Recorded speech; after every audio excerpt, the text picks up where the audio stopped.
تیسواں پارہ ہے، ہم شروع کرتے ہیں۔ اس میں ہم جو ہے جنت کے خزانے کی چابیوں کے بارے میں پڑھیں گے، موت کے بعد زندگی کے بارے میں، اور جو ہے سورۃ الزخرف ہے، سورۃ الدخان ہے، یہ سب صورتیں ہیں۔ ہاں، سورۃ الحامیم سجدہ جو ہے ہماری اختتام کو پہنچے گی۔ لیلۃ القدر کے بارے میں بھی پڑھیں گے انشاءاللہ، اور دنیا کی بے ثباتی کے بارے میں کہ دنیا کی کوئی حقیقت نہیں ہے۔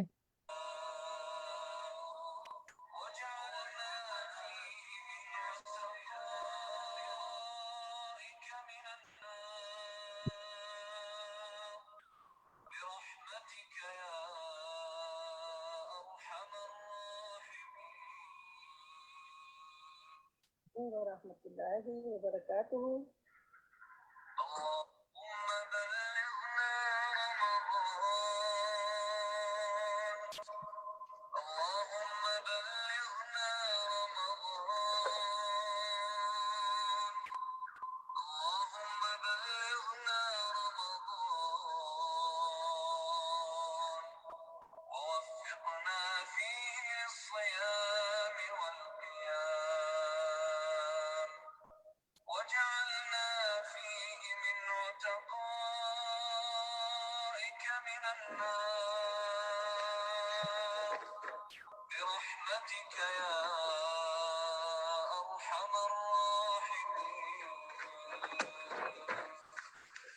السلام علیکم ورحمۃ اللہ وبرکاتہ۔ دورہ قرآن جس 25 الہی یرد انشاءاللہ ہم شروع کرتے ہیں۔ اس بارے میں ہم جو ہے آمین سجدہ، سورۃ الشورى، سورۃ الزخرف، سورۃ الدخان اور سورۃ الجاثیہ کور کریں گے انشاءاللہ۔ ہم شروع کرتے ہیں۔ اللہم لک الحمد کما ینبغی لجلال وجہک وعظیم سلطانک، اللہم ربنا لک الحمد بما خلقتنا ورزقتنا وہدیتنا وفرجت عنا، لک الحمد بالایمان ولک الحمد بالقرآن ولک الحمد للاسلام، ثم اما بعد فاعوذ باللہ من الشیطان الرجیم، بسم اللہ الرحمن الرحیم، ربی اشرح لی صدری ویسر لی امری واحلل عقدۃ من لسانی یفقہوا قولی، اللہم ثبتنا عند الموت بلا الہ الا اللہ۔ اے اللہ ہماری موت کے وقت ہمیں کلمہ شہادت لا الہ الا اللہ پر ثابت قدم رکھے گا۔ ہماری موت کے وقت ہماری زبانوں پہ یا اللہ، یا الہ العالمین، اے رب کائنات، لا الہ الا اللہ جاری کر دیجیے گا، امین یا رب العالمین، جس سے ہماری مغفرت ہو جائے گی انشاءاللہ انشاءاللہ۔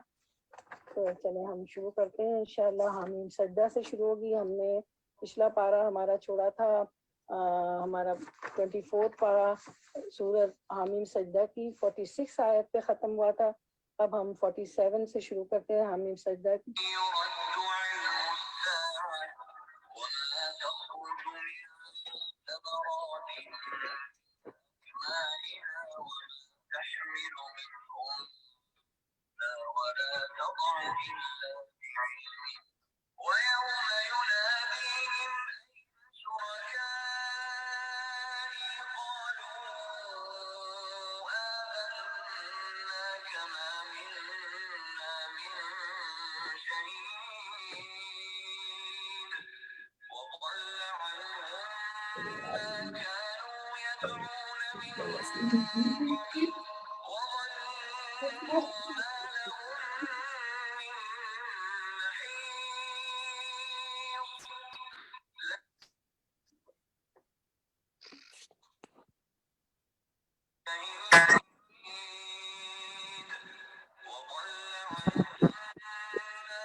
شروع اللہ کے نام سے جو بے حد مہربان نہایت رحم فرمانے والا ہے۔ آیت نمبر 47 سورۃ الحامیم سجدہ سے شروع کرتے ہیں۔ ہمارا پارہ اس طرح شروع ہوتا ہے اور حامیم سجدہ کا دوسرا نام سورۃ الفصلت بھی ہے۔ اس ساتھ کا علم اللہ ہی کی طرف راجع ہوتا ہے، یعنی قیامت کا علم وہی ان سارے پھلوں کو جانتا ہے جو اپنے شگوفوں میں سے نکلتے ہیں، اسی کو معلوم ہے کہ کون سی مادہ حاملہ ہوئی اور کس نے بچہ جنا ہے۔ پھر جس روز وہ ان لوگوں کو پکارے گا، کہاں ہے میرے وہ شریک، یہ کہیں گے ہم عرض کر چکے ہیں، آج ہم میں سے کوئی اس کی گواہی دینے والا نہیں۔ قیامت کا علم اللہ سبحانہ تعالیٰ کو ہے، ہم میں سے کسی کو نہیں ہے۔ ہم اس کا علم نہ ہونے کا مطلب یہ نہیں کہ وہ واقع ہونے والی نہیں، کیونکہ لوگ جب بھی نبی کریم صلی اللہ علیہ وسلم سے پوچھتے تھے کہ قیامت کب آئے گی، آپ صلی اللہ علیہ وسلم فرماتے تھے اس کا علم اللہ تعالیٰ کو ہے۔ اس پر وہ مذاق اڑانے لگتے تھے کہ کس چیز کے بارے میں علم ہی نہیں، وہ کیسے واقع ہوگا، اور اس کے علاوہ بھی مختلف طرح کی باتیں کرتے تھے۔ لیکن اگر انسان کائنات کی مختلف چیزوں پر غور کرے تو آخرت کے آنے کو بہت آسانی کے ساتھ سمجھ سکتا ہے۔ مثلاً بیج سے پھل برآمد ہوتا ہے۔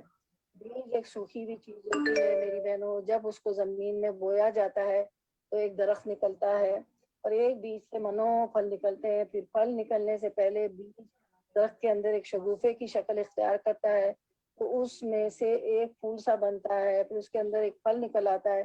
تو یہ بھی ایک ولادت کا ایک مرحلہ ہے، ایک پیدائش کا مرحلہ ہے۔ اسی طرح دوسرا مرحلہ یہاں اللہ سبحانہ تعالیٰ بتا رہے ہیں کہ وما تحملو من انسا ولا تدعو الا بعلمی، کہ ماں کے پیٹ سے بچہ پیدا ہوتا ہے، یعنی وہ کیا چیز تھی اور کیا چیز بن جاتا ہے۔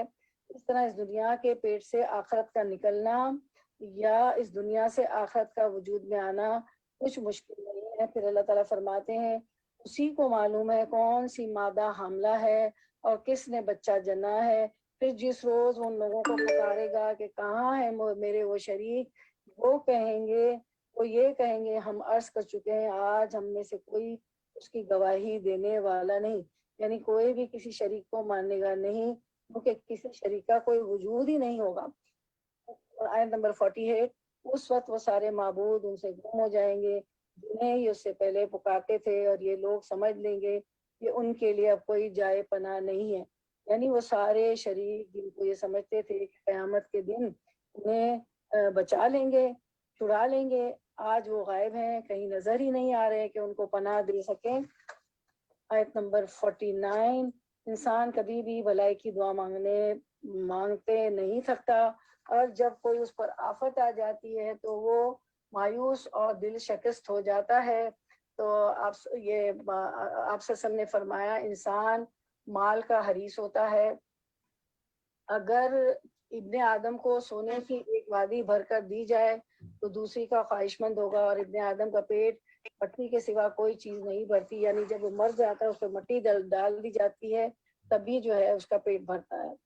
مگر جو ہی کہ سخت وقت گزر جانے کے بعد ہم اسے اپنی رحمت کا مزہ چکھاتے ہیں، یہ کہتا ہے کہ میں اسی کا مستحق ہوں۔ حقیقت یہ ہے کہ مصیبت کا لمحہ انسان کو اس کی حقیقت بتانے کے لیے آتا ہے کہ وہ کتنا بے بس اور کتنا کمزور ہے، لیکن انسان اس سے سبق نہیں لیتا۔ پھر اس کے بعد اللہ سبحانہ تعالیٰ اپنی نعمت کا مزہ چکھاتے ہیں، یعنی دن پھیر دیتے ہیں، اور یہ کس لیے ہوتا ہے؟ نعمت اس لیے آتی ہے کہ انسان اس پر اللہ تعالیٰ کا شکر ادا کرے، لیکن انسان کا حال یہ ہے کہ نہ وہ خوشحالی میں نعمت پر شکر کرتا ہے اور نہ مصیبت پر صبر کرتا ہے۔ اس طرح اللہ سبحانہ تعالیٰ کو ناراض کرتا رہتا ہے۔ وَيُلَقَّاهَا إِلَّا ذُو حَظٍ عَظِيمٍ، انسان کی دو قبیح صفات ہیں۔ ایک اس کی قبیح صفت یہ ہے کہ تکلیف پہنچنے پر مایوس ہونے لگتا ہے، بھلائی کے ملنے پر اپنے آپ کو اس کا حقدار سمجھتا ہے کہ I deserve this، مجھے تو ملنا ہی چاہیے۔ اور دوسری اس کی قبیح صفت جو ہے کہ وہ ان کی وجہ سے، وہ جو ہے بد اخلاقی کی وجہ سے آخرت کا انکار کرتا ہے۔ پھر ہم دیکھتے ہیں کہ یہ کتاب ہے، اللہ تعالیٰ فرماتے ہیں یہ کہتا ہے میں اسی کا مستحق ہوں، یعنی یہ تو مجھے ملنا ہی چاہیے تھا کہ میرا رزق شادہ ہو، مجھے تندرستی ملے، بال بچے ہوں گے، میرے گھر میں خوشیاں ہوں، یہ سب تو میں ڈیزرو کرتا ہوں، اور میں نہیں سمجھتا کہ قیامت کبھی آئے گی۔ یعنی جب اللہ تعالیٰ انسان کو نعمتیں دیتا ہے وہ سب سے پہلے اللہ تعالیٰ کا انکار اور آخرت کا انکار کر بیٹھتا ہے۔ لیکن اگر واقعی میں اپنے رب کی طرف پلٹایا گیا تو وہاں بھی میں مزے کروں گا۔ حالانکہ کفر کرنے والوں کو لازماً ہم بتا کر رہیں گے کہ وہ کیا کر کے آئے ہیں، اور انہیں ہم بڑے گندے عذاب کا مزہ چکھائیں گے۔ مومن کا طریقہ کیا ہوتا ہے؟ تکلیف پر صبر اور نعمت اور صبر، تکلیف پہ صبر اور نعمت پر شکر کرتا ہے۔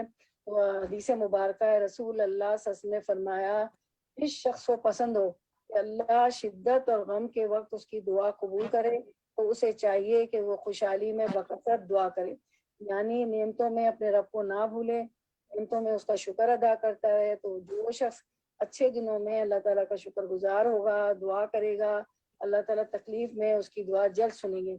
انسان کو جب ہم آیت نمبر 51، انسان کو جب ہم نعمت دیتے ہیں تو وہ منہ پھیرتا ہے اور اکڑ جاتا ہے، یعنی ہماری اطاعت اور بندگی سے منہ پھیر لیتا ہے اور ہمارے آگے جھکنے کو اپنی توہین سمجھتا ہے، اور اسے جب کوئی آفت چھو جاتی ہے تو لمبی چوڑی دعائیں کرنے لگتا ہے۔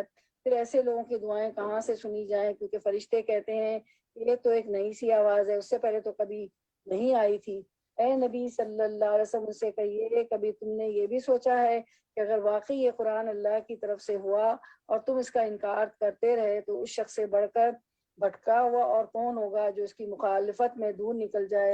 عنقریب ہم ان کو اپنی نشانیاں آفاق میں بھی دکھائیں گے، اپنی ہورائزنز میں بھی دکھائیں گے، یعنی کائنات کے اندر بھی دیکھیں گے، اور ان کے لیے اپنے نفس میں بھی، یعنی جسم کے اندر، یہاں تک کہ ان پر بات کھل جائے گی کہ قرآن واقعی برحق ہے۔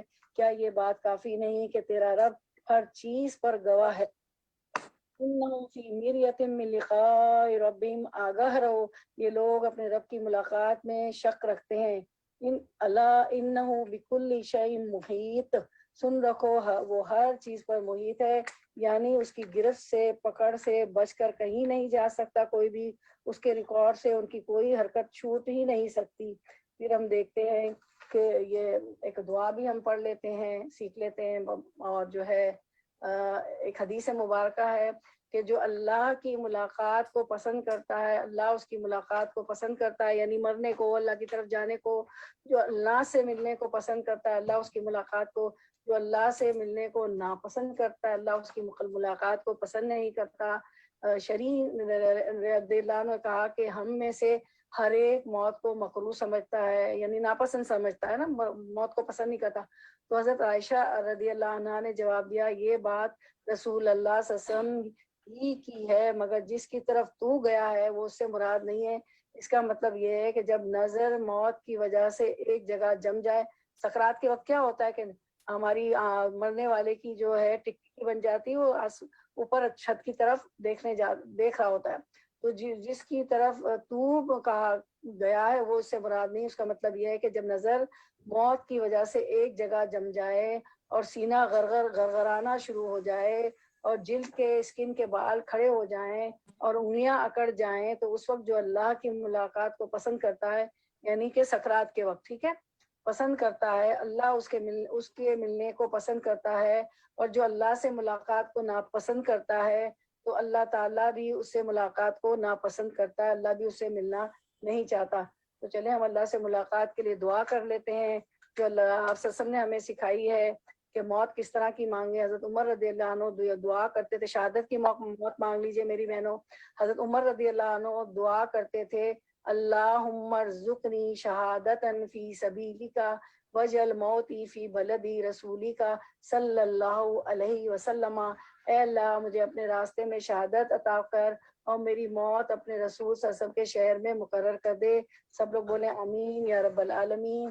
تو وما توفیقی الا باللہ۔ انشاءاللہ ماشاءاللہ ہماری سورۃ الحامیم سجدہ جو ہے کمپلیٹ ہو گئی۔ اب ہم جو ہے سورۃ الشورى شروع کرتے ہیں۔ اعوذ باللہ من الشیطان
شروع اللہ کے نام سے جو بے حد مہربان نہایت رحم فرمانے والا ہے۔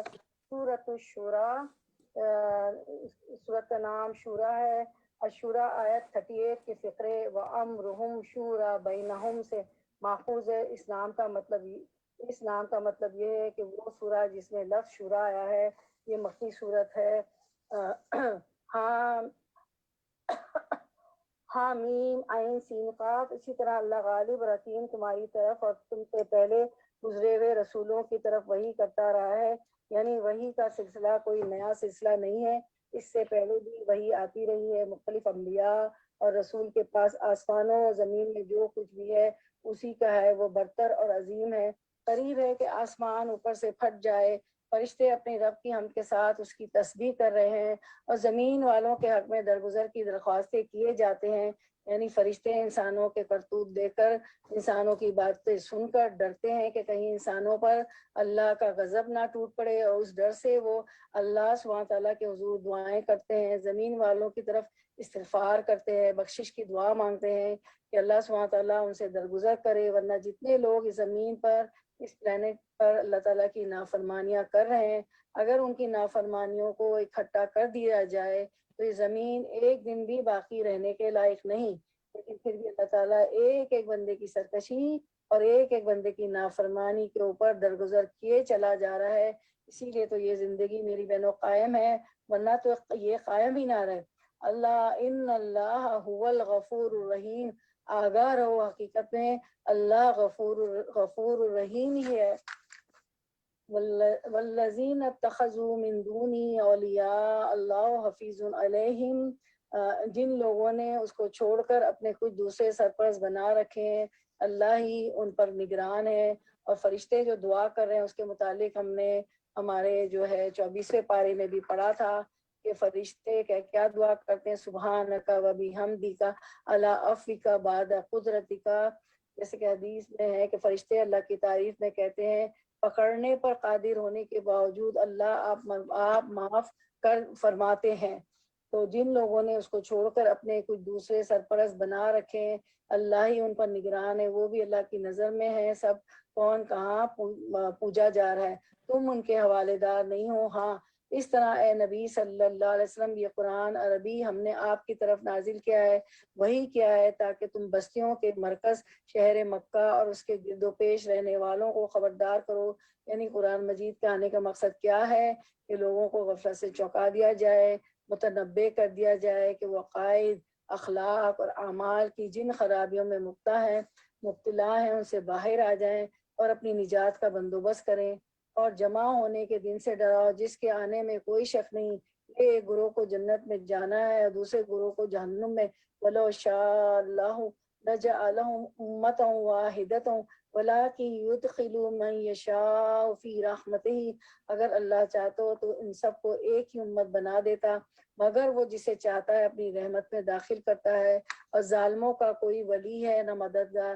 کیا یہ ایسے نادان ہے کہ انہوں نے اسے چھوڑ کر دوسرے ولی بنا رکھے ہیں؟ ولی تو اللہ ہی ہے، وہی مردوں کو زندہ کرتا ہے اور وہی ہر چیز پر قادر ہے. یعنی کسی کا ولی ہونا اس کی من مرضی کی بات نہیں کہ جب چاہے کوئی ولی بن بیٹھے یا جس کو ہم چاہے بنا لیں. نہیں، ولایت تو اللہ کے ہاتھ میں ہے اور جس کا چاہے وہ مددگار بنے اور اس کو اپنی مدد سے نواز دے. کیا انہوں نے اسے چھوڑ کر دوسرے ولی بنا رکھے ہیں؟ ولی تو اللہ ہی ہے، وہی مردوں کو زندہ کرتا ہے، وہی ہر چیز پر قادر ہے. وَمَا اخْتَلَفْتُمْ فِيهِ مِنْ شَيْءٍ فَحُكْمُهُ إِلَى اللَّهِ ذَلِكُمُ اللَّهُ رَبِّي عَلَيْهِ تَوَكَّلْتُ وَإِلَيْهِ أُنِيبُ. تمہارے درمیان جس معاملے میں بھی اختلاف ہو اس کا فیصلہ کرنا اللہ کا کام ہے. یعنی چاہے میاں بیوی کا اختلاف ہو، چاہے راہ چلتے دو لوگوں کا، اصل فیصلہ اللہ کرے گا. دنیا میں جب کوئی اختلاف ہوتا ہے تو جو طاقتور پارٹی ہوتی ہے یا تعداد میں زیادہ ہوتی ہے وہ اپنے آپ کو سچا ثابت کر لیتی ہے، اور جو لوگ باتیں زیادہ کر سکتے ہیں اور زیادہ کنونسنگ پاور رکھتے ہیں، زیادہ پرسویسو اور ایلوکوینٹ ہوتے ہیں، اور بعض اوقات غلط ہوتے ہوئے بھی اپنے آپ کو سچا ثابت کر لیتے ہیں. اور دوسرا شخص جو زیادہ گٹس نہیں رکھتا، زیادہ بولنے کے، زیادہ دلیلیں دینے کی یا اپنی صفائی پیش نہیں کر سکتا، تو اس کو لوگ دبا جاتے ہیں. تو اللہ کے حضور بھی دنیا میں جیتنے والے واقعی جیت جائیں گے؟ نہیں، ایسا نہیں ہو سکتا. کہ اللہ کے حضور جیت جائیں اور جو ہے باتوں سے اپنی، اللہ کے ہاں تو یہ ہو ہی نہیں سکتا، ہرگز نہیں، وہاں تو بے لاکھ فیصلہ ہوگا، ہر ایک کی پوزیشن کھول کے بتا دی جائے گی کہ کس نے کس پر کتنی کہاں کہاں زیادتی کی، تو فیصلہ اللہ کے ہاتھ میں ہے۔ فَحُكْمُهُ إِلَى اللَّهِ ذَلِكُمُ اللَّهُ رَبِّي، یہ ہے اللہ میرا رب، علیہ توکلت، اسی پر میں نے بھروسہ کیا، وَإِلَيْهِ أُنِيبُ، اور اسی کی طرف میں رجوع کرتا ہوں۔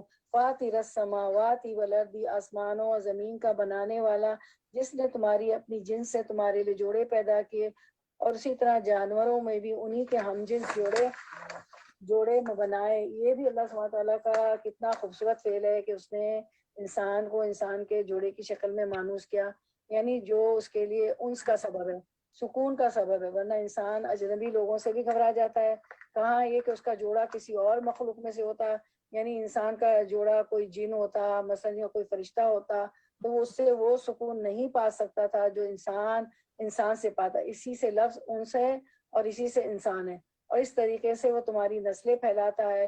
کائنات کی کوئی بھی چیز اس کے مشابہ نہیں، اس جیسا کوئی ہے ہی نہیں۔ لیس کمثلہ شیء وہو السمیع البصیر، کوئی چیز اس کے مشابہ نہیں، وہ سب کچھ سننے اور دیکھنے والا ہے۔ لہو مقالید السماوات والارض، آسمان اور زمین کے خزانوں کی چابیاں اسی کے پاس ہے، جسے چاہتا ہے کھلا رزق دیتا ہے اور جسے چاہتا ہے نپا تلا دیتا ہے۔ اسے ہر چیز کا علم ہے کہ کس کی اوقات کیا ہے، کس کو کس مقام پر رکھنا ہے، اس کو پتا ہے کہ کس کو کس مقام پر رکھتا ہے، وہ سب کچھ جاننے والا ہے۔ حدیث قدسی ہے، نبی صلی اللہ علیہ وسلم اپنے رب سے روایت کرتے ہیں کہ بے شک اللہ فرماتا ہے، اے میرے بندو تم سب گمراہ ہو سوائے اس کے جسے میں ہدایت دوں، بس تم مجھ سے ہدایت مانگو، میں تمہیں ہدایت دوں گا۔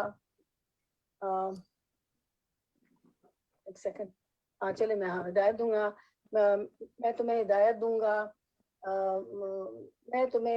گا، اے میرے بندو تم سب بھوکے ہو سوائے اس کے جسے میں کھلاؤں، تو تم مجھ سے کھانا مانگو میں تمہیں کھلاؤں گا۔ اے میرے بندو تم سب برہنہ ہو سوائے اس کے جسے میں لباس پہناؤں، تو تم مجھ سے لباس مانگو میں تمہیں لباس پہناؤں گا۔ اے میرے بندو تم سب دن رات گناہ کرتے ہو اور میں سارے گناہوں کو بخشتا ہوں، تو تم مجھ سے بخشش مانگو میں تمہیں بخش دوں گا۔ اے میرے بندو اگر تمہارے اولین و آخرین جن و انس ایک صاف چٹیل میدان میں کھڑے ہو کر مجھ سے مانگنے لگے اور میں ہر ایک کو جو وہ مجھ سے مانگے دوں اس کو عطا کر دوں، تو پھر بھی میرے خزانے میں کوئی کمی نہ ہوگی مگر جتنی سمندر میں سوئی ڈال کر پانی میں کمی آتی ہے۔ اب چاہے مادی خزانے ہوں، چاہے ہدایت کے ہوں، یا ضروریات پوری کرنے میں انسان جن چیزوں کا محتاج ہے، ہر چیز اللہ کے پاس ہے، اسی لیے ہر چیز میری بہنوں اسی سے مانگنی چاہیے۔ تو ہم دعا کر لیتے ہیں، اللہم انی اسألک من فضلک ورحمتک فإنہ لا یملکها الا انت، اے اللہ ہم تجھ سے تیری رحمت اور فضل کا سوال کرتے ہیں، بے شک سوائے تیرے ان دونوں رحمت اور فضل پر کسی اور کا اختیار نہیں ہے۔ اور بھی دعا کر لے، اللہم انا اسألک الجنت الفردوس الاعلی واعوذ بک من النار، آمین یا رب العالمین۔ آیت نمبر 13۔ اس نے تمہارے لیے دین کا وہی طریقہ مقرر کیا جس کا حکم اس نے سیدنا نوح علیہ السلام کو دیا تھا، اور اے محمد صلی اللہ علیہ وسلم جسے اب ہم تمہاری طرف وحی کے ذریعے بھیج رہے ہیں، اور جس کی ہدایت ہم سیدنا ابراہیم اور سیدنا موسیٰ اور سیدنا عیسیٰ علیہ السلام اجمعین کو دے چکے ہیں، اس تاکید کے ساتھ کہ قائم کرو اس دین کو اور اس میں متفرق نہ ہو جاؤ، یعنی دین پر عمل کرو اور وہ چیز نہ گوا ہے جس کی طرف اے محمد صلی اللہ علیہ وسلم اللہ جسے کر لیتا ہے وہ اپنی طرف اسی کو دکھاتا ہے جو اس کی طرف رجوع کرے، یعنی جو ہدایت پانا چاہے، جس کو اللہ سے ملاقات کی محبت ہو، اللہ کے قرب کا شوق ہو، پھر اللہ تعالیٰ اس کو اپنا راستہ دکھا دیتا ہے۔ لوگوں میں جو تفرقہ رونما ہوا ہے، اس کے بعد ہوا کہ ان کے پاس علم آ چکا تھا، یعنی تفرقے کا سبب یہ نہیں تھا کہ اللہ نے انبیاء نہیں بھیجے، اللہ نے وہ بھیجے تھے، علم بھی موجود تھا، لیکن وجہ کیا ہوئی؟ من بعد ما جاءہم العلم بغیم بینہم، آپس کی سرکشی کی وجہ سے کہ میں تم سے بڑا ہوں، میں تم سے زیادہ اہم پوزیشن پر ہوں، اور میری بات اور میری رائے زیادہ سچی ہے، زیادہ اہم ہے، میری انٹرپریٹیشن زیادہ بہتر ہے، اور اس میں ایک دوسرے کو لیٹ ڈاؤن کرنا، لیگ پولنگ کرنا، دوسروں کو ذلیل کرنا، یہ ساری چیزیں آ جاتی ہیں، اور یہ عام لوگوں میں بھی بری ہوتی ہیں۔ لیکن یہ چیزیں جب دینی طبقے میں آتی ہیں وہ آپس میں لڑنا شروع کر دیتے ہیں، اور دیندار لوگوں کا آپس میں لڑنا تو بدترین چیز ہے، کیونکہ اس سے دین بدنام ہوتا ہے۔ جس چیز کو انسان اللہ کا نام لے کر شروع کرے، جس چیز کو انسان اللہ کی خاطر کہے، پھر اس میں اپنی ذات کو لے آئے، پھر اس میں اپنی مرضی کرنے لگے، اور پھر اس میں اللہ کی نافرمانیاں شروع کر دے، اور دوسروں کو لیٹ ڈاؤن کرے اور نیچا دکھائے، تو پھر اس سے بدترین چیز کوئی نہیں ہو سکتی، کیونکہ جو شخص ایسے دیندار لوگوں کے قریب آئے گا دور بھاگ جائے گا۔ یہ تو اپنی ذات کے لیے کچھ لڑ جھگڑ رہے ہیں، یہاں دین اخلاص کچھ نہیں ہے۔ کیوں؟ اخلاص کے اندر اٹریکشن ہوتی ہے، وہ انسان کو اپنی طرف کھینچتا ہے، لیکن جب انسان مطلب خور ہوتا ہے، انسان کی نیت خراب ہوتی ہے، اس کی نیت میں فطور ہوتا ہے، تو اس کی بھی وائبس ہوتی ہیں، وہ بھی دوسرے تک پہنچ جاتی ہے، اور اس طرح لوگ دین کی طرف آنے کی بجائے دور بھاگنے لگتے۔ تو جہاں کہیں نفس کوئی شرارت کرے، جہاں کہیں انسان اپنے نفس کی برائی کی وجہ سے کسی کو نیچا گرانے کی کوشش میں ہو، کسی بھی ایسے کام میں جو اللہ کی خاطر کیا گیا ہو، تو فوراً متنبع ہو جانا چاہیے کہ شیطان کی چال ہے، اور اس سے جتنا جلد ہو سکے انسان باہر نکلے۔ تو بنی اسرائیل اور پچھلی قومیں جو تھیں، ان کے دین اور دیندار طبقوں کا حال بتایا جا رہا ہے کہ ان کی جو بغض تھی، یعنی بغض، اناد، حسد اور تکبر، اس کی وجہ سے ان کے درمیان تفرقہ بازی ہوئی، اختلافات ہوئے۔ وَلَوْلَا كَلِمَةٌ سَبَقَتْ مِن رَبِّكَ، اگر تیرا رب پہلے ہی نہ فرما چکا ہوتا کہ ایک وقت مقرر تک فیصلہ ملتوی رکھا جائے گا، تو ان کا قضیہ ہو چکا دیا گیا ہوتا۔ اور حقیقت یہ کہ اگلوں کے بعد جو لوگ کتاب کے وارث بنائے گئے، وہ اس کی طرف سے بڑے اضطراب انگیز شک میں پڑے ہوئے ہیں۔ آیت 15، چونکہ یہ حالت پیدا ہو چکی ہے، اس لیے اے محمد صلی اللہ علیہ وسلم اب تم اس دین کی طرف دعوت دو، اور جس طرح تمہیں حکم دیا گیا اسی پر مضبوطی کے ساتھ قائم ہو جاؤ، اور ان لوگوں کی خواہشات کا اتباع نہ کرو۔ ان سے کہہ دو کہ اللہ نے جو بھی کتاب نازل کی ہے میں اس پر ایمان لایا، مجھے حکم دیا گیا ہے کہ میں تمہارے درمیان انصاف کروں، اللہ ہی ہمارا رب ہے اور تمہارا رب بھی، ہمارے اعمال ہمارے لیے اور تمہارے اعمال تمہارے لیے، اور ہمارے اور تمہارے درمیان کوئی جھگڑا نہیں، یعنی معقول دلائل ہم نے دے دیے ہیں۔ اس کے بعد اگر تم نہیں سمجھتے تو تمہاری مرضی، اب ہمیں تم سے سروکار نہیں، ہمارا مقصد تھا پیغام پہنچا دینا، وہ ہم نے پہنچا دیا۔ اللہ یجمع بیننا والیہ المصیر، اللہ ہی ہم سب کو ایک روز جمع کرے گا اور اسی کی طرف سب کو پلٹنا ہے۔ والذین یحاجون فی اللہ من بعد ما استجیب لہ حجتہم داہدۃ عند ربہم وعلیہم غضب وَلَهُمْ عذاب شدید۔ اللہ کی دعوت پر لبیک کہے جانے کے بعد جو لبیک کہنے والوں سے اللہ کے دین کے معاملے میں جھگڑے کرتے ہیں، ان کی حجت بازی ان کے رب کے نزدیک باطل ہے، ان پر اللہ کا غضب ہے، اور ان کے لیے سخت عذاب ہے۔ اللہ الذی انزل الکتاب بالحق والمیزان، وہ اللہ ہی ہے جس نے حق کے ساتھ یہ کتاب اور میزان نازل کی۔ کتاب اور میزان یعنی میزان سے مراد شریعت ہے، جو ایک فرقان کی حیثیت رکھتی ہے، جس پر ہر چیز کو پرکھ کر ناپ تول کر دیکھا جاتا ہے کہ اللہ کی مرضی کے مطابق ہے کہ نہیں۔ اور تمہیں کیا خبر شاید کہ فیصلے کی گھڑی قریب آ لگی ہو۔ ایک تو قیامت کا دن آنا ہی ہے، لیکن اس سے پہلے کچھ قیامت کے قریب آنے کی علامات بھی ہیں، جن کا آغاز نبی کریم صلی اللہ علیہ وسلم کے زمانے سے شروع ہو گیا۔ آپ کا آنا دراصل ایک طرح سے قیامت کی علامت بھی ہے کہ آپ کے بعد کوئی اور نبی نہیں آئے گا۔ حدیث مبارکہ ہے، آپ صلی اللہ علیہ وسلم نے فرمایا، میں اور قیامت بالکل یوں ساتھ ساتھ ہیں جیسے یہ دو انگلیاں، یعنی میرے اور قیامت کے بیچ میں کوئی اور نبی نہیں آئے گا۔ پھر اس طرح نبی صلی اللہ علیہ وسلم نے کچھ چیزوں کی طرف توجہ دلائی ہے ہماری، یہ بھی آپ صلی اللہ علیہ وسلم کی بہت بڑی مہربانی ہے کہ آپ نے اس بڑے حادثے سے پہلے علامتیں بتا دی، تاکہ ہم ان علامتوں کو دیکھ کر مزید خبردار ہوں اور اپنے رویے کو بدلیں، اپنے اعمال میں تبدیلی پیدا کریں۔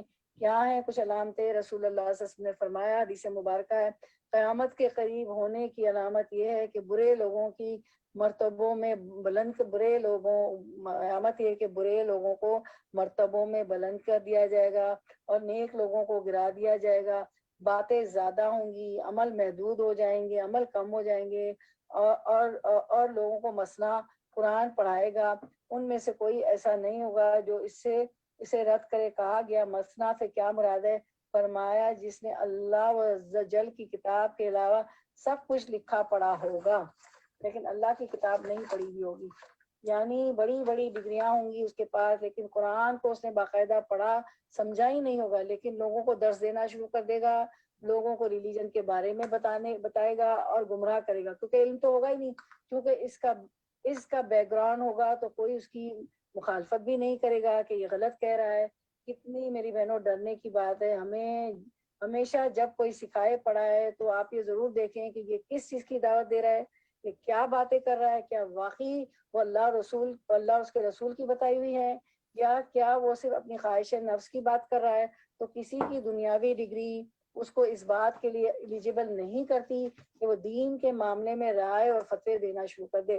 ایک اور علامت بتائی حدیث مبارکہ میں رسول اللہ صلی اللہ علیہ وسلم نے فرمایا یہ چیز بھی علامت قیامت میں سے ہے کہ آدمی 2 رکعت نماز پڑھے بغیر مسجد سے گزر جائے، یعنی مسجد میں آئے گا سیر و تفریح کے لیے لیکن نماز نہیں پڑھے گا، اور اس میں کیونکہ تحیت المسجد 2 رکعت جو ہے نماز مسجد کا حق ہے۔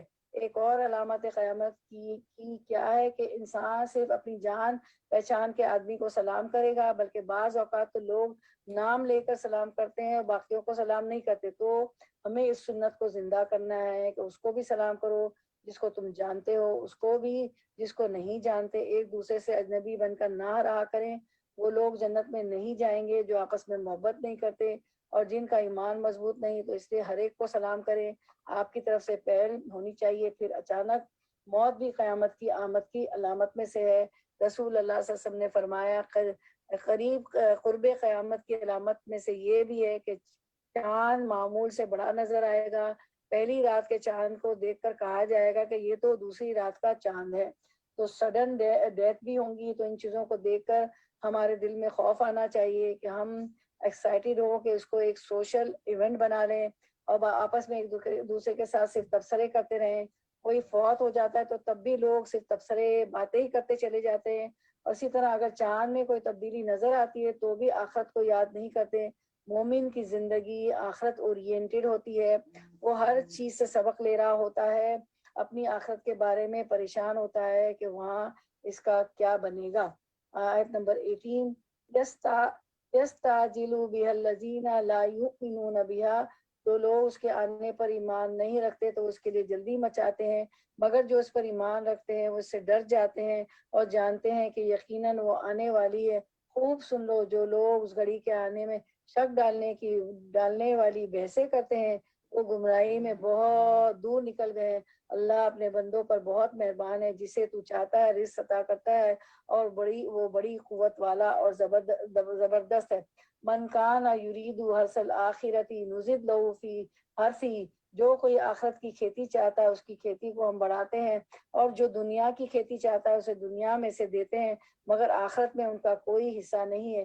کیا یہ لوگ کچھ ایسے شریک رکھتے ہیں جنہوں نے ان کے لیے دین کی نوعیت رکھنے والا ایک ایسا طریقہ مقرر کر دیا ہے جس کا اللہ نے انہیں اذن نہیں دیا ہے، یعنی اللہ کے علاوہ وہ دوسرے لوگ جو اللہ کے قانون کے خلاف قانون بنا رہے ہیں، یا شرک اور معاصی اور گناہ جن کا اللہ نے حکم نہیں دیا، ان کے بنائے ہوئے شریکوں نے انسان کو اس راہ پر لگا دیا ہے۔ اگر فیصلے کی بات پہلے طے نہ ہو گئی ہوتی تو ان کا قضیہ چکا دیا گیا ہوتا۔ یقیناً ان ظالموں کے لیے دردناک عذاب ہے، یعنی جو بھی کوئی ایسا کرے اللہ کے مقابلے میں، کوئی اور دین لانے کی کوشش کرے، کوئی اور شریعت لانے کی کوشش کرے، تم دیکھو گے کہ یہ ظالم اس وقت اپنے کیے کے انجام سے ڈر رہے ہوں گے اور وہ ان پر آ کر رہے گا، بخلاف اس کے جو لوگ ایمان لے آئے ہیں اور جنہوں نے نیک عمل کیے ہیں وہ جنت کے گلستانوں میں ہوں گے، جو کچھ بھی وہ چاہیں گے اپنے رب کے ہاں پائیں گے، یہی بڑا فضل ہے۔ اللہم انا نسألک من فضلک ورحمتک لا یملک الا انت۔ ذلك الذی یبشر اللہ عبادہ الذین آمنوا وعملوا الصالحات، یہ ہے وہ چیز جس کی خوشخبری اللہ اپنے بندوں کو دیتا ہے جنہوں نے مان لیا اور نیک عمل کیے۔ اے نبی صلی اللہ علیہ وسلم ان لوگوں سے کہہ دیجئے کہ میں اس کام پر تم سے کسی اجر کا طالب نہیں ہوں، البتہ قرابت کے محبت ضرور چاہتا ہوں، یعنی تم میرے رشتہ دار بھی تو ہو، تمہیں اس کا ہی پاس کر لینا چاہیے اور یہ دین کی مخالفت چھوڑ دینی چاہیے۔ جو کوئی بھلائی کمائے گا ہم اس کے لیے اس بھلائی میں خوبی کا اضافہ کر دیں گے، یعنی نیکی کرنے والوں کو ان کا اجر کئی گنا بڑھا چڑھا کر دیں گے۔ ان اللہ غفور شکور، بے شک اللہ تعالیٰ بخشنے والا ہے، بہت قدردان ہے۔ ام یقولون افترا علی اللہ کذبا، کیا یہ لوگ کہتے ہیں کہ اس شخص نے اللہ پر جھوٹ بہتان گڑھ لیا؟ اگر اللہ چاہے تو تمہارے دل پر مہر لگا دے، وہ باطل کو مٹا دیتا ہے اور حق کو اپنے فرمانوں سے حق دکھاتا ہے، سینوں کے چھپے ہوئے راز جانتا ہے۔ وہی ہے جو اپنے بندوں سے توبہ قبول کرتا ہے اور برائیوں سے درگزر کرتا ہے، حالانکہ تم لوگوں کے سب افعال کا اسے علم ہے۔ توبہ کے فائد بتائے گئے ہیں۔ اللہ اپنے بندوں کی توبہ سے خوش ہوتا ہے۔ گناہ پر توبہ کرنے سے اللہ گناہوں کو نیکیوں میں بدل دیتا ہے۔ سچی توبہ کرنے کے بعد انسان گناہوں کے قریب بھی نہیں جاتا۔ وہی ہے جو اپنے بندوں سے توبہ قبول کرتا ہے، برائیوں سے درگزر کرتا ہے، حالانکہ تم لوگوں کے سب افعال کا اسے علم ہے۔ وہ ایمان لانے والوں اور نیک عمل کرنے والوں کی دعا قبول کرتا ہے۔ وَهُوَ الَّذِي يَقْبَلُ التَّوْبَةَ عَنْ عِبَادِهِ وَيَعْفُو عَنِ السَّيِّئَاتِ وَيَعْلَمُ مَا تَفْعَلُونَ وَيَسْتَجِيبُ، جواب دیتا ہے یعنی دعا کا، فَلْيَسْتَجِيبُوا لِي، جہاں آتا ہے وہ ایمان لانے والوں اور نیک عمل کرنے والوں کی دعا قبول کرتا ہے اور اپنے فضل سے ان کو اور زیادہ دیتا ہے۔ رہے انکار کرنے والے تو ان کے لیے بہت سخت سزا ہے۔ دعاؤں کی قبولیت کے لیے میری بہنوں نیک عمل ضروری ہے۔ بنی اسرائیل کا واقعہ ہمیں ملتا ہے کہ 3 لوگ تھے جو غار میں پھنس گئے تھے، غار کے آگے پتھر آ گیا تھا، وہ کسی طرح سرک نہیں رہا تھا، تو تینوں نے اپنے اپنے نیک اعمال کا واسطہ پیش کیا، تو پیش کر کے دعا کی تو کیا ہوا کہ پتھر ہٹ گیا۔ وَلَوْ يَبْسَطَ اللَّهُ الرِّزْقَ لِعِبَادِهِ لَبَغَوْا فِي الْأَرْضِ، اگر اللہ اپنے سب بندوں کو کھلا رزق دے دیتا تو کیا ہوتا، یعنی ہر ایک کے پاس بہت کچھ ہوتا تو زمین میں سرکشی کا طوفان برپا کر دیتے وہ، یعنی کوئی کسی کو خاطر میں نہ لاتا۔ آج ہم دیکھتے ہیں کہ جس کے پاس دوسرے کے مقابلے میں زیادہ مال ہوتا ہے، تھوڑا وہ پریویلیج ہوتا ہے، جس کے پاس نہیں اس کے ساتھ وہ کیا معاملہ کرتا ہے۔ اب بچوں سے شروع کر لیتے ہیں، بچوں کے دماغ میں بھی ڈالا جاتا ہے کہ ہمارے پاس اچھا ہے لوگوں سے، تو بچے چھوٹی کلاسز سے بچے اپنے جو ہے جیسے کہ گاڑی میں کسی اچھی گاڑی میں بیٹھ کر آتے ہیں تو اس کی وجہ سے دوسرے بچوں کو فخر جتا رہے ہوتے ہیں، انہوں نے کہیں سے سیکھا ہوتا ہے یہ فخر۔ پھر یہی ذہنیت آگے بڑھتی ہے، جو بڑے ہوتے جاتے ہیں وہ ایک کلاس سسٹم بنتا جاتا ہے اور ڈسٹینسز آتے جاتے ہیں، اس کو اس سے نہیں ملنا، اس سے دوستی نہیں کرنا، ایمان کا رشتہ اور اللہ کی محبت تو بالکل ہی دور رہ جاتی، اور بس وہ دنیا کے اس میں ہم چلے جاتے ہیں۔ تو جس کے دل میں رائے کے دانے کے برابر بھی تکبر ہوگا وہ جنت میں نہیں جائے گا، اور یہ سب تکبر کی علامتیں ہوتی ہیں کہ جس میں انسان اپنے خاندان، مال، اولاد، گاڑیوں، کھیتوں، فصلوں کی بڑائیاں اور شیخیاں بگاڑتا رہتا ہے۔ اس پر توبہ کرنی چاہیے، اپنی غلطیوں کی معافی مانگنی چاہیے۔ پھر آیت میں آتا ہے اگر اللہ اپنے سب بندوں کو کھلا رزق دے دیتا تو زمین میں سرکشی کا طوفان برپا کر دیتے وہ، یعنی جتنا فساد اب ہے اس سے کئی گنا اور زیادہ ہوتا، مگر وہ ایک حساب سے جتنا چاہتا ہے نازل کرتا ہے، کسی کو کم دیتا ہے کسی کو زیادہ دیتا ہے، دونوں کی آزمائش ہوتی، یقیناً وہ اپنے بندوں سے باخبر ہے اور ان پر نگاہ رکھتا ہے۔ وہی ہے جو لوگوں کے مایوس ہو جانے کے بعد میں برساتا ہے اور اپنی رحمت پھیلا دیتا ہے، وہی قابل تعریف ولی ہے۔ اس کی نشانیوں میں سے یہ ہے زمین اور آسمان کی پیدائش اور یہ جاندار مخلوقات جو اس نے دونوں جگہ پھیلا رکھی ہے، وہ جب چاہے انہیں اکٹھا کر سکتا ہے، بخیرہ پھیلایا بھی ہے اس نے، سمیٹا بھی وہی، چاہے انسان ہو یا پودے ہوں، جو چیزیں بھی ہوں وہ اس کے لیے کچھ مشکل نہیں۔ ہم تو جب کسی چیز کو پھیلا لیتے ہیں کسی کام، تو پھر اس کو سمیٹنا محال ہو جاتا ہے۔ وما اصابکم من مصیبت فبما کسبت ایدیکم، جو مصیبت بھی تم پر آتی وہ تمہارے اپنے ہاتھوں کی کمائی سے آتی ہے۔ اب یہ غور کے قابل، اللہ ہم سب کو معاف کر دے کہ جو مصیبت بھی تم پر آتی ہے وہ تمہارے اپنے ہاتھوں کی کمائی سے آتی ہے، اور بہت سے قصوروں سے وہ ویسے ہی درگزر کر جاتا ہے۔ اللہ ہم سے درگزر کر دے، اللہ آمین یا رب العالمین۔ تم زمین پر اللہ کو عاجز کر دینے والے نہیں ہو اور اللہ کے مقابلے میں کوئی حامی و ناصر نہیں رکھتے، یعنی اگر وہ تم سے ناراض ہو گیا تو دنیا کے کوئی بھی بڑے بڑے لوگ تمہیں اللہ کے عذاب سے بچا نہ سکیں گے۔ اس کی نشانیوں میں سے ہے کہ جہاز جو سمندر میں پہاڑوں کی طرح نظر آتے ہیں، اللہ جب چاہے ہوا ساکن کر دے۔ ہم نے کئی دفعہ دیکھا ہے کہ چلتی ہوئی ہوا یکایک رک جاتی ہے، اور سمندروں کے اوپر کشتیوں کے چلنے کے لیے تو ہوا بہت ضروری ہے، اللہ جب چاہے انہیں روک دے۔ یہ اللہ کی قدرت اور طاقت کا اظہار ہے، اور یہ سمندر کی پیٹھ پر کھڑے کے کھڑے رہ جائیں گے۔ اس میں بڑی نشانیاں ہیں ہر اس شخص کے لیے جو کمال درجے صبر اور شکر کرنے والا ہو، صبارین شکور ہو، یا ان پر سوار ہونے والوں کی بہت سے گناہوں سے درگزر کرتے ہیں، انہی کے چند ہی کرتوتوں کی پاداش میں انہیں ڈبو دے تو کوئی کشتی پار نہ لگے، یعنی سارے گناہوں کو نہیں، صرف چند غلطی، ایک ہی کی غلطی پر، جیسے سیدنا یونس علیہ السلام نے اپنی قوم کو چھوڑا تھا اللہ کا حکم آنے کے سے پہلے، تو انتہائی پائس اللہ کے چنے ہوئے بندے تھے، وہ تو انتہائی خدا ترس اور کتنے عرصے سے اپنی قوم کو سمجھا بھی رہتے، لیکن ایک بات پر کیا ہوا، کشتی پر آ کر بیٹھے، نیچے گرا دیے گئے۔ اللہ چاہے تو کسی کے ساتھ بھی ایسا کر سکتا ہے، اور اس وقت ہماری آیات میں جھگڑے کرنے والوں کو پتہ چل جائے کہ ان کے لیے کوئی جائے پناہ نہیں ہے۔ یہ آیات میں جھگڑے دو طرح کے لوگ کرتے ہیں، ایک وہ جو ان پڑھ ہوتے ہیں، کچھ پتہ نہیں آیات کا، اور وہ بدقسمت جو آیات پڑھ لیتے ہیں، تھوڑا سا دین جان لیتے ہیں اور پھر اس کو مینیپولیٹ کرتے ہیں، اور اس کو موقع بموقع استعمال کرتے ہیں، صرف اپنے حقوق کے لیے، اپنے فائدوں کے لیے، اپنی مطلبوں کے لیے، اپنے من مانے مفہوم نکالنے کے لیے۔ تو اس سے بھی زیادہ ڈرنا چاہیے، لیکن ہم سب کو بھی ڈرنا چاہیے کہ کہیں ان آیات کو جو ہم پڑھ رہے ہیں، یہ نہیں کہ صرف دوسروں سے اپنا حق مانگے اور چھیننے کے لیے ہم استعمال کریں، بلکہ ان سب سے پہلے اپنے اوپر لینا چاہیے کہ ہم پر کیا ثابت آتا ہے اور ہمارے اندر کیا کمی ہے، اور ہمیں ہماری اصلاح کہاں سے ہونی چاہیے۔ تو جو آیت نمبر 36، جو کچھ بھی تم جو کچھ بھی تم لوگوں کو دیا گیا ہے، جو کچھ بھی کوئی مال و زر ہے، کوئی جویلری، کوئی پلاٹس، کوئی بینک بیلنس، کوئی عہدہ، کوئی رتبہ، کوئی جاب ہے شان و شکت والی، یہ سب کچھ کیا ہے جس کی بنا پر اکڑ رہے ہو؟ یہ محض دنیا کی چند روزہ زندگی کا سر و سامان ہے، تمہارے تھوڑے دن کے لیے اتنے ہوئے دن ہیں، ایک کے بعد ایک کانٹریکٹ ختم ہوتا چلا جاتا ہے، اور ساتھ ہی اگر اکڑ بھی ختم ہو جاتی ہے، سب کچھ چلا جاتا ہے۔ جو کچھ اللہ کے ہاں ہے وہ بہتر ہے اور پائیدار بھی، یعنی وہاں ہمیشہ کے لیے انسان کو یہ سب کچھ ملے گا۔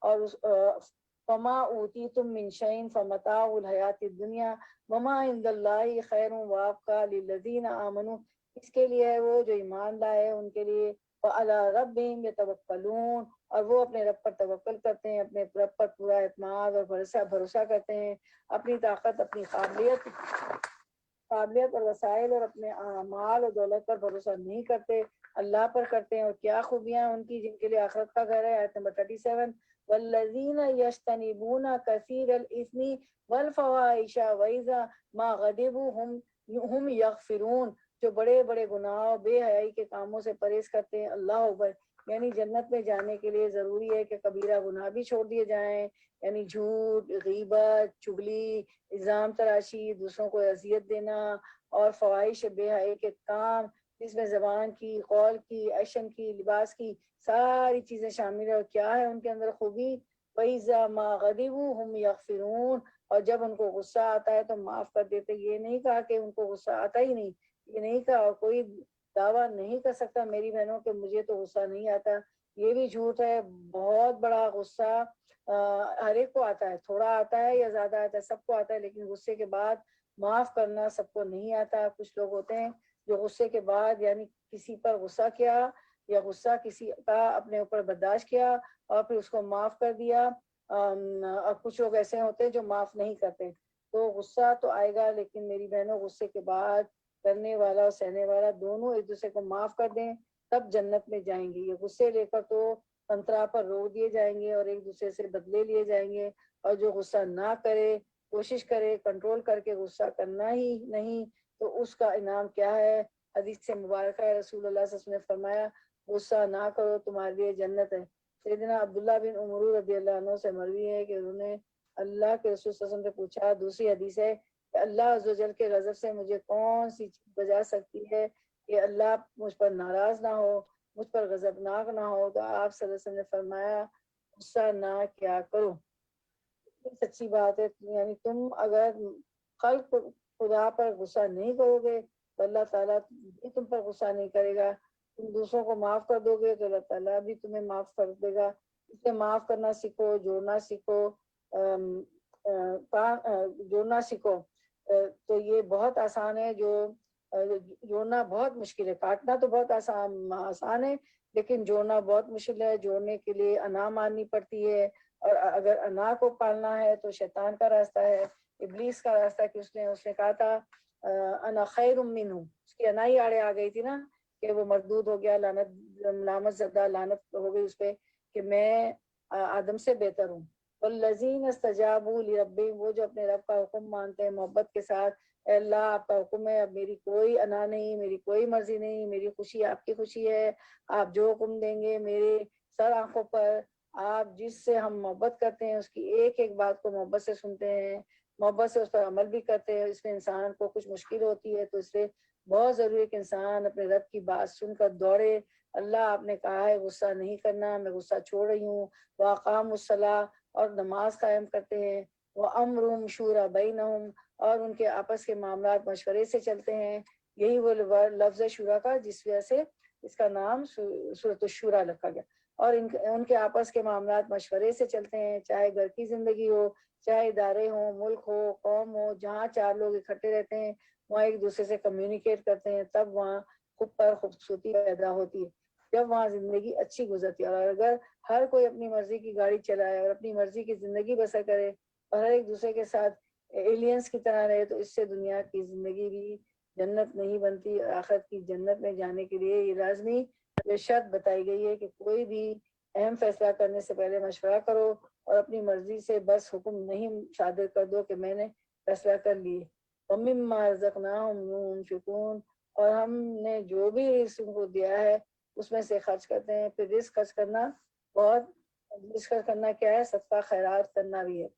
والذین اذا اصابهم البغی هم ینتصرون، اور جب ان پر زیادتی کی جاتی ہے تو اس کا مقابلہ کرتے ہیں، یعنی صرف اتنا جتنا ان پر زیادتی کی جائے، یعنی کہ جب کوئی مارنے لگے تو سر نیچے کر دیے، کہتے ہیں اچھا آؤ اور مار لو، ایسا نہیں کرتے، یعنی اپنے آپ کو بچاتے بھی ہے دوسروں کے ظلم سے، اور ظلم سے بچتے ہوئے کسی کا ظلم ڈھانا یہاں مراد نہیں ہے کہ انسان کہے کہ اچھا مجھے اجازت مل گئی، اب میں جیسا چاہوں دوسروں کے ساتھ مقابلہ کروں، اور میری پوزیشن پاری ہے تو میں یہیں دنیا میں جیت کر دکھاؤں۔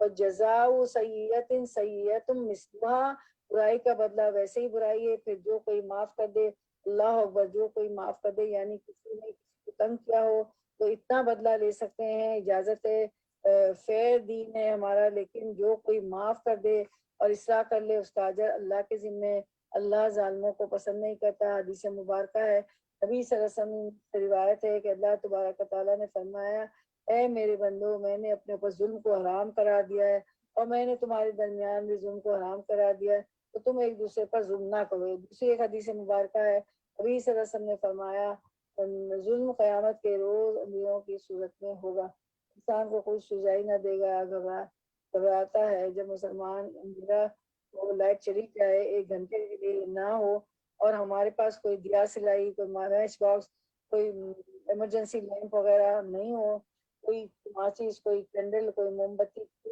کچھ نہ ہو تو کیسے دل گھبرانے لگتا ہے کہ ہر چیز ختم ہو گئی۔ اسی طرح جو لوگ ظلم کرتے ہیں وہ شفاعت سے محروم ہو جائیں گے، نبی صلی اللہ علیہ وسلم ان کی شفاعت نہیں کریں گے۔ ایک اور حدیث مبارکہ ہے، نبی صلی اللہ علیہ وسلم نے فرمایا میری امت کے دو قسم کے افراد کو میری شفاعت نہیں پہنچے گی، انتہائی ظالم حکمران اور غلو کرتے کرتے دائرہ اسلام سے خارج ہو جانے والا، اور جو ظلم ہونے کے بعد بدلہ لیں ان کو ملامت نہیں۔ اب ظلم کی دعا ہم دیکھ لیتے ہیں، انشاءاللہ ہم دعا کر لیتے ہیں کہ ہم پہ نہ ظلم ہو، نہ ہم کسی پہ ظلم کریں۔ اللہم انی اعوذ بک من الفقر والقلۃ والذلۃ فاعوذ بک من ان اظلم او اظلم فاعوذ بک من ان اظلم او اظلم۔ اے اللہ بے شک میں تیری پناہ مانگتی ہوں محتاجی سے اور قلت سے اور ذلت سے، اور اس بات سے تیری پناہ مانگتی ہوں کہ میں کسی پر ظلم کروں یا کوئی مجھ پر ظلم کرے۔ اس کو صبح شام کے اذکار میں شامل کر لیں۔ جو ویا کا نستعین پرانا ایڈیشن تھا نا، بہت پرانا جو پہلا چھپا تھا اس میں ہے، آپ کے نئے ایڈیشن میں نہیں ہے، تو اس کو ضرور آپ پڑھا کریں. نئے ایڈیشن میں بھی ہے، حفاظت کی دعاؤں میں ہے. اچھا نئے ایڈیشن میں بھی حفاظت کی دعا میں، ہاں سوری جی. جزاک اللہ خیر. جی تو دیکھیں ایک بات کتنی اچھی انہوں نے کر دی کہ نئے ایڈیشن میں بھی ہے پرانے بھی. سوری اچھا کیونکہ میں وہ پرانے سے پڑھ رہی ہوں نا تو مجھے پتا چلا سمجھ نہیں آ رہی تھی. ٹھیک اور جزاک اللہ خیر. اور جو ظلم ہونے کے بعد بدلہ لیں ان کو ملامت نہیں کی جا سکتی. ملامت کے مستحق تو وہ ہیں جو دوسروں پر ظلم کرتے ہیں اور زمین میں ناحق زیادتیاں کرتی. آیت نمبر 42. ایسے لوگوں کے لیے دردناک عذاب ہے، البتہ جو شخص صبر سے کام لے اور درگزر کرے تو یہ بڑی اولو العزمی کے کاموں میں سے ہے. وَمَن يُضْلِلِ اللَّهُ فَمَا لَهُ مِن وَلِيٍّ مِّن بَعْدِهِ، جس کو اللہ ہی گمراہی میں پھینک دے اس کو سنبھالنے والا اللہ کے بعد کوئی نہیں. تم دیکھو گے کہ ظالم جب عذاب دیکھیں گے تو کہیں گے کہ جب پلٹنے کی بھی کوئی سبیل ہے، کہ اب پلٹنے کی بھی کوئی سبیل ہے. اور تم دیکھو گے جہنم کے سامنے جب لائے جائیں گے تو ذلت کے مارے جھکے جا رہے ہوں گے. ان کو نظر بچا بچا کر کن آنکھوں سے دیکھیں گے، یعنی جہنم کو اس کو نظر بچا بچا کر ایسے ڈریں گے کہ اس کی طرف آنکھ بھر کر نہیں دیکھیں گے. اس وقت جو لوگ ایمان لائے تھے کہیں گے واقعی اصلی ضیاءکار وہی ہیں جنہوں نے آج قیامت کے دن اپنے آپ کو اور اپنے متعلقین کو خسارے میں ڈال دیا. خبردار رہو ظالم لوگ مستقل عذاب میں ہوں گے اور ان کے کوئی حامی اور سرپرست نہ ہوں گے کہ جو اللہ کے مقابلے میں ان کی مدد کو آئے. جسے اللہ گمراہی میں پھینک دے اس کے لیے بچاؤ کی کوئی سبیل نہیں، کوئی راستہ نہیں.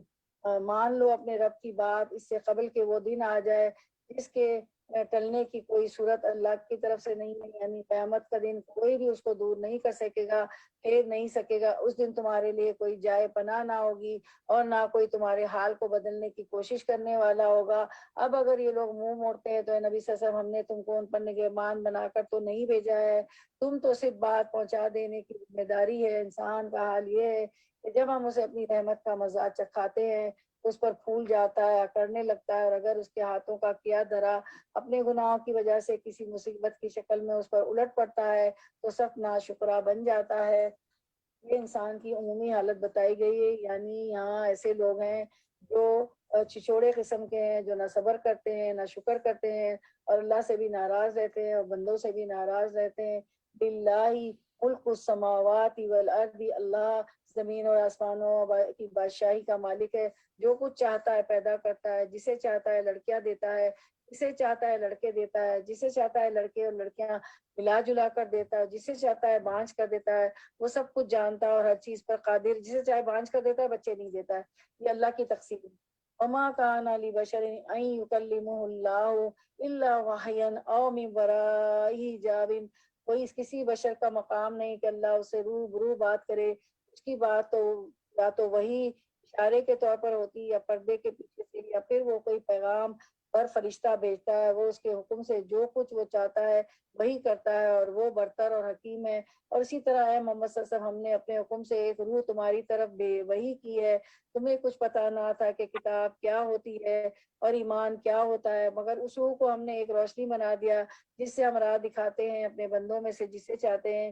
یقیناً تم سیدھے راستے کی طرف رہنمائی کر رہے ہو. قرآن کو یہاں پہ روح کہا گیا. اس اللہ کے راستے کی طرف جو زمین اور آسمانوں کی ہر چیز کا مالک ہے. الا اللہ تسیر الامور، خبردار سارے معاملات اللہ کی طرف رجوع کرتے ہیں. یہاں یہ بات بتایا جا رہی ہے کہ اللہ دنیا میں اللہ سبحانہ تعالیٰ کسی سے براہ راست کلام نہیں کرتے، لیکن قیامت کے دن اللہ اور انسان کے درمیان کوئی پردہ نہ ہوگا، ڈائریکٹ بات چیت ہوگی. حدیث مبارکہ ہے پھر تم میں سے ہر ایک اس حال میں اللہ کے سامنے کھڑا ہوگا کہ اس کے اور اللہ کے درمیان کوئی پردہ نہ ہوگا، نہ اس کی ترجمانی کے لیے کوئی ترجمان ہوگا. اس وقت پھر انسان کو اس کا حساب دیا جائے گا. میری بہنوں یہ ڈرنے کا مقام ہے، ہمیں بہت ڈرنا چاہیے مجھے اور آپ کو. تو الحمدللہ سورۃ الشورى ہم نے کمپلیٹ کر لی. اب جو ہے ہم انشاءاللہ سورۃ الزخرف شروع کرتے ہیں. اعوذ باللہ من الشیطان الرجیم، بسم اللہ الرحمن الرحیم.